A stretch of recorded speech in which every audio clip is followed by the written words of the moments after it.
सहारा enterprises तुमच्या स्वप्नातली गाडी आता कमी किमतीत. इचलकरंजी शहरालगत असलेल्या कबनूर चंदूर रोडवर कोन्नूर पार्कमधल्या सहारा एंटरप्राइजेस इथं पश्चिम महाराष्ट्रातली विविध बँका आणि फायनान्स कंपन्यांनी जप्त केलेल्या जुन्या दुचाकी आणि चारचाकी गाड्यांची विक्री केली जाते. शोरूम किमतीपेक्षा 25 ते 50% कमी दरात, उत्तम स्थितीत आणि संपूर्ण कागदपत्रांसह त्वरित डिलिव्हरी.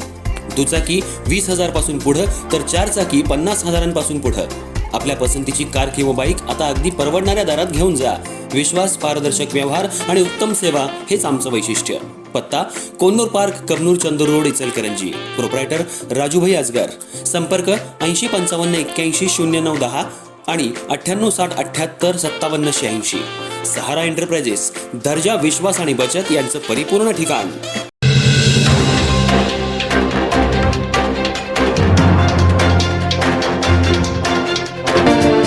इचलकरंजी महानगरपालिकेत महायुतीची सत्ता, मात्र भाजपमधील अंतर्गत संघर्ष चव्हाट्यावर. आवाडे हळवणकर गटात टेंडर, बदल्या आणि विकास कामांवरून आरोप प्रत्यारोप. मुख्यमंत्र्यांच्या बैठकीकडे सर्वांचे लक्ष. इचलकरंजी महानगरपालिकेत तब्बल 6 वर्ष प्रशासक राज्यानंतर जनतेनं मोठ्या विश्वासानं महायुतीच्या हाती सत्ता सोपवली. महापालिका निवडणुकीत महायुतीला तब्बल 47 जागा मिळाल्या. यामध्ये भाजपचे 43, शिवसेनेचे 3 आणि अजित पवार गटाचा 1 नगरसेवक आहे.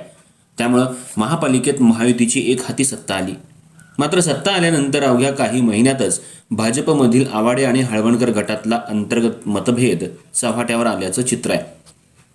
टेंडर प्रक्रिया, विविध विकास कामं, अधिकाऱ्यांच्या बदल्या आणि महापालिकेच्या कामकाजातील हस्तक्षेपावरून दोन्ही गटांमध्ये आरोप प्रत्यारोप सुरू असल्याची चर्चा आहे. या अंतर्गत वादाची दखल आता थेट मुख्यमंत्री देवेंद्र फडणवीस यांच्यापर्यंत पोहोचली. विशेष म्हणजे आज मुख्यमंत्र्यांची बैठक होणार असल्याची चर्चा असताना दोन्ही गटातले नेते आणि नगरसेवक यांना अद्याप बैठकीसंदर्भात अधिकृत निरोप मिळालेला नसल्यानं राजकीय वर्तुळात अस्वस्थता निर्माण झाली आहे. त्यामुळे आजच्या बैठकीत नेमकं काय घडणार याकडे सर्वांचं लक्ष लागलंय. इचलकरंजीच्या राजकारणात आवाडे आणि हळवणकर हे 2 गट गेल्या अनेक वर्षांपासून परस्पर विरोधी राजकारण करत आले आहेत. मात्र लोकसभा निवडणुकीपूर्वी प्रकाश आवाडे आणि राहुल आवाडे यांनी भाजपमध्ये प्रवेश केला.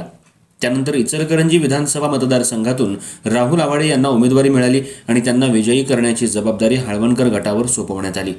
त्यानंतर दोन्ही गटांमध्ये मनोमिलन झाल्याचं चित्र निर्माण झालं होतं. महापालिका निवडणुकीनंतर सत्ता स्थापनेतही दोन्ही गटांना प्रतिनिधित्व देण्यात आलं. आवाडे गटाचे उदय धातुंडे महापौर तर अनिल डाळ्या यांच्याकडे उपमहापौर पदाची जबाबदारी देण्यात आली. मात्र आता पुन्हा एकदा दोन्ही गटातील मतभेद उफाळून आल्याचं चित्र दिसतंय. हळवणकर गटातल्या काही नगरसेवकांनी आमदार राहुल आवाडे यांच्या महापालिका कामकाजातल्या कथित हस्तक्षेपावर आक्षेप घेतल्याचं सांगितलं जातंय. तर दुसरीकडे विकास कामं आणि महापालिकेच्या निर्णय प्रक्रियेत आपल्याला विश्वासात घेतलं जात नसल्याची नाराजीही काही नगरसेवकांकडून व्यक्त होत असल्याची चर्चा आहे. दरम्यान टेंडर प्रक्रिया, अधिकाऱ्यांच्या बदल्या आणि विविध विकास कामांवरून दोन्ही गटांमध्ये मतभेद वाढल्याचं चित्र आहे. या पार्श्वभूमीवर दोन्ही गटांकडून आपापल्या नेत्यांकडे तक्रारी करण्यात आल्याची माहिती आहे. मात्र या सगळ्या राजकीय घडामोडींमध्ये शहरातील नागरिकांच्या मूलभूत प्रश्नांकडे दुर्लक्ष होत असल्याचा आरोप केला जातोय. शहरातील रस्त्यांवरचे खड्डे, विस्कळीत पाणी पुरवठा आणि भुयारी गटार योजनेच्या कामाबाबत नागरिकांमध्ये नाराजी आहे. विकास कामांवरून नगरसेवकांमध्ये आरोप प्रत्यारोप सुरू असताना नागरिकांच्या प्रश्नांकडे कोण लक्ष देणार असा सवाल आता उपस्थित होतोय. महापालिकेत सत्ताधारी पक्षाची एक हाती सत्ता असतानाही अंतर्गत गटबाजीचा वाद चव्हाट्यावर येत असेल तर याचा थेट परिणाम शहराच्या विकास कामावर होणार नाही ना, असा प्रश्न नागरिकांकडून उपस्थित केला जातोय.